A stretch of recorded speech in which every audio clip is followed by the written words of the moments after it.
নেবো, ও আমার ছোট ভাই। ও কতদিন থেকে শুরু করেছে এবং আমরা অনেকে কন্টেন্ট মনিটাইজেশন পাচ্ছি না, আর ও মাত্র 1600 ফলোয়ার সে কন্টেন্ট মনিটাইজেশন পেয়ে গেছে। তো ওটা অনেক আমাদের কাছে অনেক বড় প্রাপ্তি। আর সন্দীপ ভাই, তুমি বলো যে তোমার আজকে ফেসবুক স্টোরিটা কি শোনাও, যাতে অনেকে মোটিভেট হবে এবং কাজ করার আগ্রহ প্রকাশ হবে।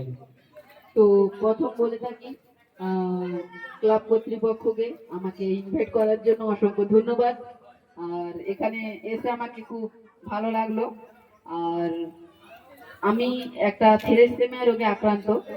আমাকে প্রতি মাসে থ্যালাসেমিয়া প্রতি মাসেই আমাকে রক্ত দিতে হয়।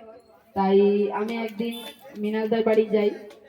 মৃণালদাকে ফোন করি, যে বলি, মৃণালদা, আমি বাড়িতে বসেছি, ভিডিও দেখছি, আমার ভিডিও করতে ইচ্ছা হচ্ছে, আমাকে একটা কি পেজ খুলে দিবে?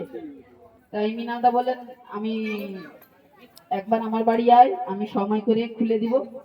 তাই একদিন মৃণালদার বাড়ি যাই। মৃণালদাও সব ঠিকঠাক করে দেন। তাই থেকেই আমার ভিডিও করা শুরু হয়।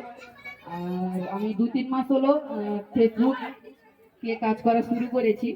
তো মৃণালদার জন্য বলতে গেলে আমি আজকে এত দূর আসতে পেরেছি। মৃণালদা না থাকলে হয়তো আমার ফেসবুকে আসাটাই হতো না।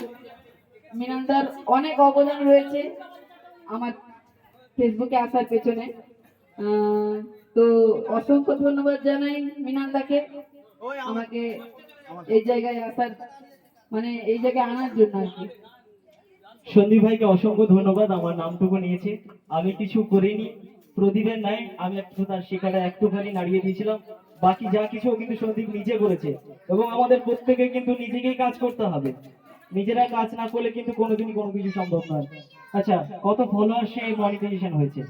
আমার 1500 ফলোয়ার্সে মনিটাইজেশন হয়ে গেছে। আর আমরা অনেকেই যে 1.5 লাখ ফলোয়ার্স হয়ে গেছে অথচ মনিটাইজেশন পাচ্ছি না।